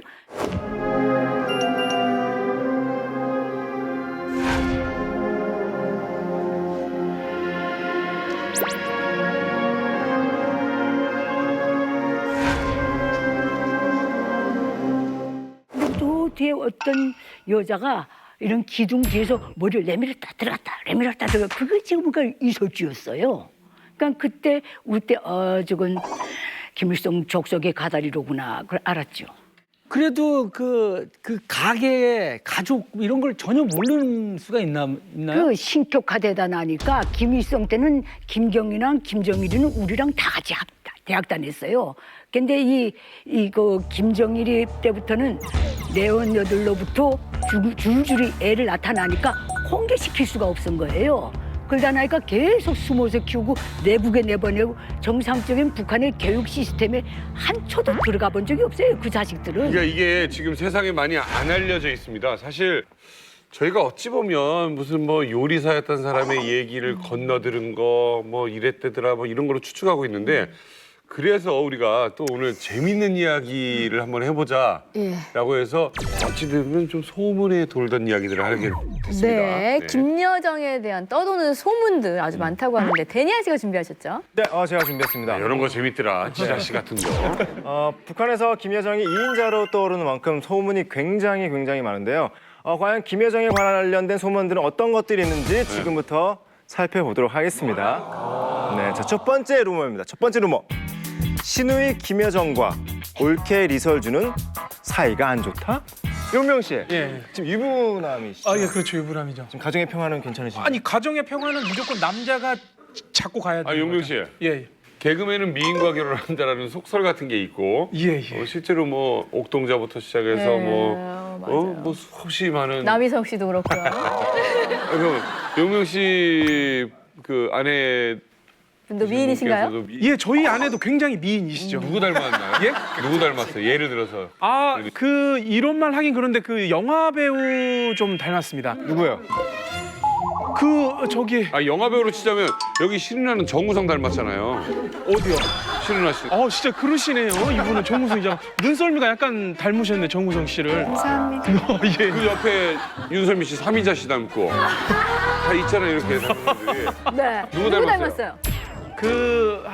약간 우리 신은아 씨도 좀 닮은 것 같아요. 예. 정말 미인 맞으시고. 예, 아직 사진이 이제 없긴 없는데 약간 좀 닮은 것 같아요. 그래 미인이시구나. 그래요? 자, 그러면 그렇게 미인이랑 결혼하셔서 중심이 되셨어요, 가정에? 용명 씨가. 막 끌려다녀요? 지금 청문회 하나요, 지금 여기서? 야, 이 루머가 사실이라면은 이 김정은이 두 여자 사이에서 엄청 피곤하겠네요. 김길성 기자님, 그 정말 사이가 안 좋을까요? 그런 균형이 형성될 수 없어요. 저 두 관계에서는. 왜냐하면 이설주는 들어간 며느리예요. 며느리는 아무 때 바꿔도 바꿀 수 있어요. 김여정이는 어떻게 바꿔요? 제 동생인데. 핏줄이 같은데. 그러니까 그런 공식은 성립될 수 없고 우리 이건 장성택이만 놓고 봐도 알아요. 그 어떤 싸이로 들어갔다 어쨌든 죽었잖아요. 필요하니까 구족 속에 죽인 거예요. 이설주도 그 이상의 포지션이 아니에요. 그 워낙에 신의종자들이니까 걔들이 동선이 오면 알 수가 없는 거예요. 그렇지. 감정이 어떤지 알 수가 없는데 김일성 족속이 3대 실습까지 하잖아요. 그래서 가십거리가 돼버린 거예요. 지금 저 가문의 그 모든 일상이 둘이 같이 행사만 안 나가도 사회가 틀어진 것 같아. 틀어졌대, 틀어졌어. 이제 어떻게 되지? 이렇게 가십거리가 된 거예요. 하도 가십거리가 되다 나니까 한 번만 안 따라 나가도 의견 불화설이 도는 거예요. 김여정이 리설주를 미워할 수 있잖아요. 오빠랑 결혼해서 질투해. 그래서 막 괴롭히고 그러다가 내 말 어느 날 좀 눈빛이 마음에 안 들었어, 어느 날. 그러면 너 오늘 나오지 마. 왜냐면 김여정 마음이니까. 아니 그거는요 김경희하고 김정일이 관계만 봐도 그래요. 김정일이가 자기 내연들을 공개 못하고 그렇게 한 것도 저 김경희 때문에 못한 거예요. 김정일이가 자기 내연들을 공개 못하고 그렇게 한 것도 저 김경희 때문에 못한 거예요. 그 독한 여자예요. 그러니까 이 여자가 그래서 지 오빠를 그거 하면 안 돼! 이렇게 막 그러는 거예요.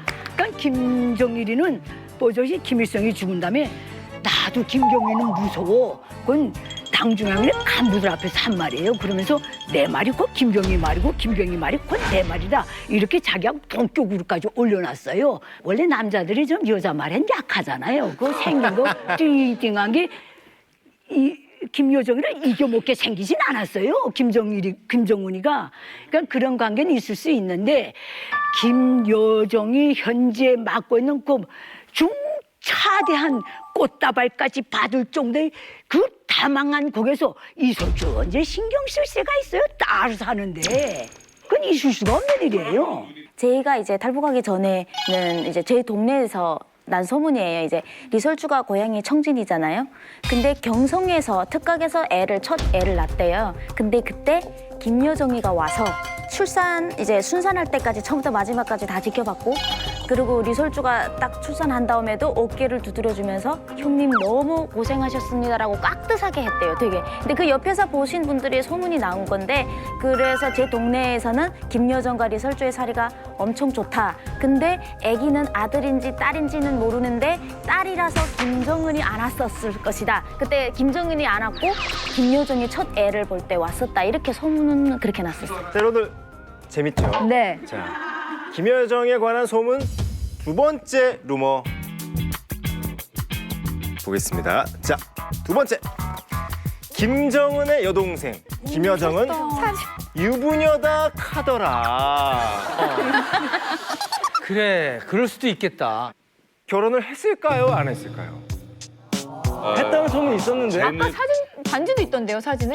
제 반지 낀 게? 느낌의 반지를 여기다가 은색 반지가 있었고 여기에 빨간색으로 뭐 이렇게 뭘 끼고 있더라고요. 아, 불과 한 1, 2년 전인데 그 지금 이름이 생각이 안 나서 그러는데 그 군인 중에 높은 사람 원래 그 최룡해. 채용해? 아, 최룡의 아들하고 결혼한다고. 아, 며느리라고 맞아. 소연 씨, 며느리. 그런 소문 있나요? 예, 우리 언론에서 그런 기사가 한번 나왔었습니다. 네. 아무래도 김여정이가 결혼을 하게 되면 가장 우리 2인자라고 하는 최룡의 아들하고 했을 거다. 그러면서 기사까지 나왔고, 그걸 또 이렇게 증명해 주는 것처럼 2015년 1월에 김정은이가 애육원 갔을 때 김여정이 나올 때 그때 반지가 이렇게 보여줬죠. 그러면서 분명히 결혼했을 거다 그랬고요. 그 이후에는 좀 약간 부어가 좀 나왔어요. 그래서 이설주랑 같이 임신한 거 아니냐, 뭐 이런 얘기까지 또 나오기도 했었죠. 근데 그 이후에 또 반론 기사는 그 최룡의 아들은 사실 망난이다. 네, 그것도 그런 기사 또 나왔었습니다. 연정 씨는 어떻게 생각해요? 결혼했을 것이다. 네, 결혼을 했다고 생각을 하는데, 왜냐하면 북한은 30살이면 좀 늙은 처녀라고 하기 때문에 뭐 가문이라고 해서 신이라고 하지만은 뭐 어쨌든 짝을 만나야 하는 거는 뭐 있어야 될 일이니까. 보통 그 나이 때까지 총각으로 남아있을 사람이 많지가 않아요. 또 그리고 북한은 가부장적인 사회다 보니까 항상 아랫사람한테도 존댓말을 남편한테는 불러줘야 되기 때문에, 그래서 아랫사람보다는 나보다 한 2~3살 정도 위에 있는 남자를 원한단 말이에요. 그러나 김여정은 충분히 30살이게 되면 자기보다 동갑이거나 그 위에 있는 사람하고 결혼했을 가능성이 크다고 봅니다. 기자님, 근데 이제 만약 김여정이가 결혼을 해요. 그럼 이제 김정은이 자기 매제가 생긴 거 아니에요. 그러면 그 남자한테 한 자리 줄까요? 주겠죠. 장성택이 같은 자리. 당연하지. 그 한 자리 왜 안 주겠어요? 줬다 또 뺐겠지 뭐. 저게 원래 저 김일성 족속에 들어가는 그 사이들은 장성택의 운명을 벗어날 수 없어요. 장성택이가 당중앙위원회 뭐 부장으로 있으면서 한 일들이 평양시 주민 소개 사업, 무슨 주민등록 재사업에서 당 북한 주민들을 괴롭히고 내쫓고 추방하고 이런 일만 한 거예요. 행정부가 원래 그런데요. 저 피는 그 쌀과 다 손에 묻히게 하고, 그것과 관련해서 주민 여론이 나빠지면 수령의 뜻에 맞지 않게 처리했다 해서 걔가 처벌받는 거예요. 장성택이가 죽은 이유도 거기에 있어요. 저 잘못 들어갔죠. 그런 자료로 딱 들어가면 그 이상 안 써요. 권력의 속성상 그렇게 딱 돼 있어요. 그 장성택 같은 경우에는 북한에서 그 뭐 여러 가지 사업 담당을 꽤 많이 했잖아요. 실제 북한의 가장 중심적 역할을 했던 그 무역까지도 다 관장을 할 정도로 했는데, 그런 경우를 봤을 때 김정은은 그 장성택을 처형을 했다라는 거죠. 그러면 그 자리까지 올라갈 인물 정도 그 자리는 주진 않을 것 같고, 대신 김여정이를 왠지 그 외조할 수 있는 정말 좀 낮은 급의 어느 한 자리라도 주진 않을까. 왜냐하면 그 김여정이 위신도 있고 하기 때문에 그런 정도는 또 보아죠. 베리 씨, 또 네. 이번에 준비한 네. 게 있죠. 다음. 김여정에 대한 소문. 네, 김여정에 관한 세 번째 소문 확인하겠습니다. 세 번째 소문. 김정은의 고모 김경희와 김여정의 평행 이론? 그러니까 김정일은 여동생 김경희가 보필을 했고, 김정은은 여동생 김여정이 지금 보필을 하고 있으니까 이게 뭔가 비슷한 구석들이 많다라는 거죠. 그런가요, 김미성 기자님? 비슷한가요? 그렇죠. 그런 면에서 저는 왜 적석에 봄이로 놓고 볼 때 그건 반복되는 거예요. 역사가 반복되듯이. 김여정이는 김경희가 섰던 자리처럼 거기서 철저히 마지막까지 김정은을 보좌할 것이며, 그렇다고 해서 걔가 후계자가 된다? 그거는 말도 안 되는 소리고, 북한은요 여성에 대한 관념이 전반적인 인식이 사회하고 달라요. 북한이 어떤 여성도 장자리에 앉은 적이 없어요. 김경희하고 김여정이가 평행 이론일 것 같다 하지만 저는 그 이상일 거다, 김여정은. 그러니까 왜냐하면 우리가 그 김경희 같은 경우에는 중앙당 부서에서 자기가 맡은 직책이 있었습니다. 그럼 그 직책에 한해서 김정희를 보좌하면서 그 직책에서 자기 역할만 수행을 했다라는 거고요. 사실 지근거리에서 지금 김여정처럼 막 따라다니면서 보좌까지는 안 했다라는 거죠. 지금 그 평양에서 떠도는 소문이 김여정이를 여정 동지를 통해야만이 모든 것이 김정은한테 들어간다라는 이런 얘기까지 나온다라는 겁니다. 그런 것을 봤을 때 김여정은 김경희의 그 이상일 것이다. 네, 라고. 얼마 전 10월 7일 날에 북한에서 그 노동당 전원 회의를 했어요. 그때 저희가 두드러지게 이제 뭐 인물들이 있는데 특히 김여정 그리고 최룡해 같은 경우는 당시에 그 지금 현재 맡고 있는 직이 8개나 돼요.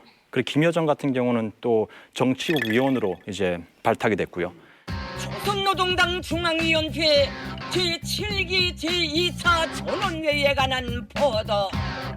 최희 동지, 박태덕 동지, 김여정 동지, 정경택 동지를 당중앙위원회 정치국 후보위원으로 보선하였다.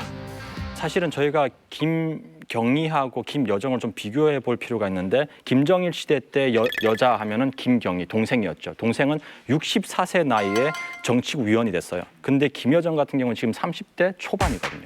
근데 정치국 후보위원이 됐다는 것은 상당한 권력을 가진 것이고요. 우리가 북한을 분석할 때 북한의 서열을 볼 때요. 주석단 서열이라는 게 있어요. 주석단 몇 번째 누가 앉았고 그리고 또 수행 서열이라 해가지고 김정은이가 어디 행차 갈 때 누구 동행을 했고 몇 번을 동행했냐에 따라서 그 사람의 파워가 이렇게 좀 매겨지는 경우가 있는데 사실은 김경희보다는 김여정이가 매체에 등장한 수라든지 동행 빈도라든지 주석단에 앉은 그런 모양이라든지 그런 걸 봤을 때 훨씬 김여정이 김경희보다는 더 큰 일을 하고 있다라고 생각을 합니다. 그리고 또 김여정이가 그러면 그 권력을 가지고 현재 김정은을 보좌를 하면서 김정은의 이미지 메이킹이라든지 김정은의 신변과 관련된 모든 일들을 총괄을 하고 있다고 보면 됩니다. 김길선 선생님, 김여정이 이번에 딱 직책을 제대로 잡았어요.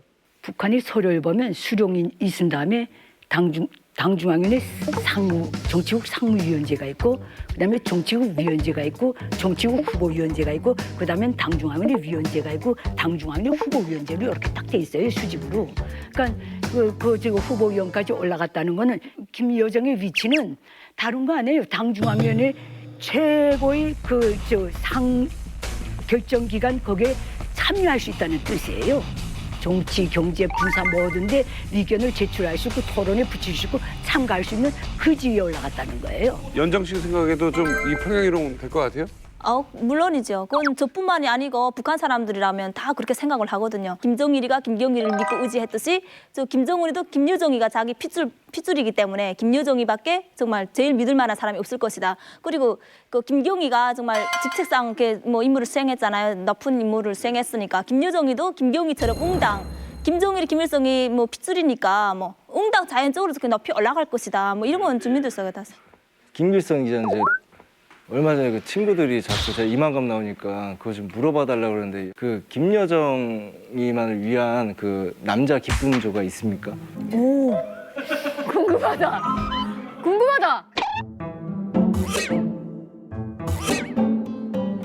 김경희한테는 있었던 걸로 알고 있어요. 그러니까 김여정도 있을 거예요. 우와, 김여정도 있을 거예요. 미쳤어. 대박. 김경희요? 김경희의 그런 기쁨조가 있었다라는 네. 카더라. 진짜요? 카더라가 아니라 카더라. 그건 진짜 있은 거예요. 그래서 어떻게 그렇게 단정하세요? 80년대 중반부터 김경희하고 장성태이가 별거해요. 별거에서 계속 살았어요. 그래서 그 중앙당 사람들도 그래서 좀 모조리 새끼 마누라 옆에도 못 간다고 계속 그랬댔어요. 나는 그 중앙당에 취재를 자주 가다 나니까 들었는데 이 김경희가 같이 동관 남자들이 그 북한에 이 파이어링 어디 가서 뭐 콩쿨 가서 1등 했다는 이 김 한때 TV에 많이 나왔댔죠. 네,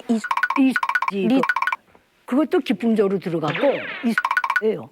몇 명 돼요. 무용 배우들도 들어갔고. 오늘 뭐 이렇게 알아봤는데 사실은 좀 딱딱한 얘기일 줄 알았는데 좀 신기하기도 하고 네, 재밌기도 한 재밌었어요. 얘기들이었어요. 네. 자, 이제 이만과 마칠 시간이 됐습니다. 네, 용명 씨 어떠셨어요? 저는 오늘 라면 이렇게 이야기 들어보면서 몰랐던 이야기랑 사실 궁금한 게 또 한 가지 있긴 있어요. 그 조선중앙통신에 나온 한복 입고 나오시는 그 아나운서들 있잖아요. 리춘이. 그런 분들 어떻게 착출해서 가는지 그게 좀 살짝 좀 궁금하긴 했어요. 다음 기회에 오시면 저희가 또 준비해. 네, 아무튼 뭐 새로운 걸 많이 배워가서 좋았습니다. 네, 특급 비밀 김정은을 지키는 사람들 오늘 이야기 나눠봤는데요. 김부자 가까이 있는 사람들은 항상 위험하고 불행하고 한 것 같습니다. 김부자를 지키기 위해서 많은 사람들이 희생당하는 것 같아서 또 네. 안타깝기도 했습니다. 지금 뭐 동생 얘기 들으니까 동생을 그렇게 믿는다는데 지키는 사람이 10만 명인데 10만 명을 또 의심하고 있는 거잖아요. 침탁하다는 생각이 듭니다. 네. 이만갑 다음 시간에 뵙겠습니다. 김정은을 직접 겨냥한 유엔 제재안을 만들었습니다. 신규 대북 제재 결의안 초안을 마련하고 러시아에서 최고로 이래가지고 구해 제일 많이 받았다 하면 15,000루블 받았는데요. 노동자들을 통해서 벌어들이는 돈이 23억 불 정도가 됩니다. 나라가 잘 살아 이민이 잘 산다는데 높은 것들만 배때기 터지도록 써먹는 거예요. 대부분 밀무역이라는 게 정상적으로 거래할 수 없는 게 밀무역이 이루어지는 거예요. 이런 걸 고가에 해가지고 거래되기도 합니다. 김정은 그 체제를 봤을 때는 핵미사일 만들면서 주민들 민생에 대해서는 거의 뒷전을 하고 있기 때문에 대부분 많이 병국 들어서 죽은 사람들이 많아요. 그런 사람들이 있어가지고 북한이 안 무너져요. 여성 골반 근육 강화기 베리안에서 백화점 상품권을 드립니다.